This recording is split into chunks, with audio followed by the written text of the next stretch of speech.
So once I've finished all my range of movement tests and my relevant neurological tests, I'll have the patient or Bonnie laying down on the table face down. Now Bonnie, we're going to do a couple of muscle tests here, and I want to see how strong your hamstring muscles are. So if you could start off, bend your left knee for me please.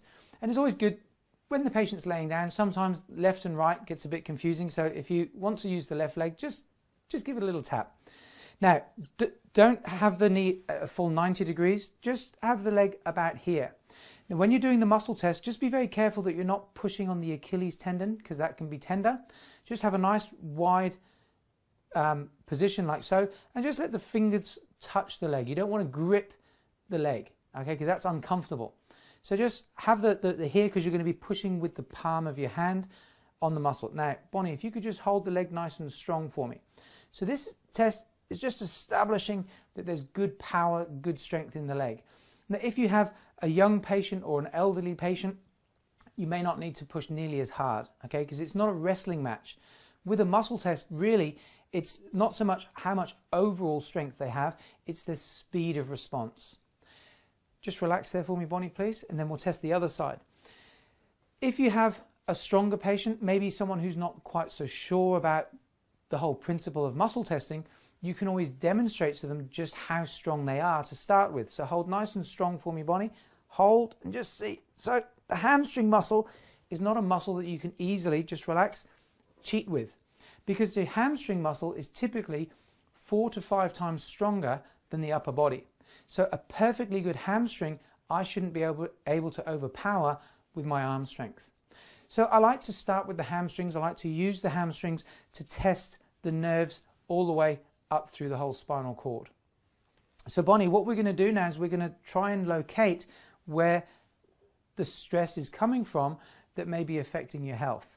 So what we're going to do, just with very light fingertip pressure, I'm going to isolate each nerve as it comes off the spinal cord and goes into your body. Now, if we come across a problem, you may find that the muscle goes weaker. So if you could bend the knee for me there, please. Hold nice and strong. So what I try to do is then find an area where there's maybe nerve stress on the body, so I can demonstrate the difference in how the strength actually feels. So hold nice and strong for me, Bonnie, please. Good. So then we'll start off with the coccyx nerve on the left, the coccyx nerve on the right, the sacral nerve on the left, the sacral nerve on the right. Okay, so here we can demonstrate a weakness. Okay, now how does that feel, Bonnie? No strength at all. Now, let me explain how that test works, because you see, for a lot of people, it will be the first time they've experienced something like this, and they're thinking, gee, what happened? What are they doing? Is it a trick? Is it, smokes and mirrors? Now, Bonnie, imagine you're having a conversation with somebody and someone else comes and puts their hand on your shoulder. Now, typically, you can continue that conversation and be aware there's somebody there, yes? Mm-hmm. So always ask the patient if they understand. Yeah, of course, that makes sense. Now, Bonnie, imagine you've got a nice fresh bruise on the shoulder here. You're having a conversation, someone comes and puts their hand on the shoulder.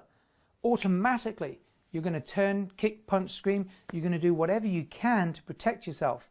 Sometimes even just before they touch it. Have you ever had that happen before? No, but I know what you mean. You know what I mean? Okay. So exactly the same principle. If I were to put pressure here and there was a bruise, you would stop what you're doing and you'd focus on trying to protect yourself. When I put pressure here on the sacral nerve, exactly the same reflex is in play.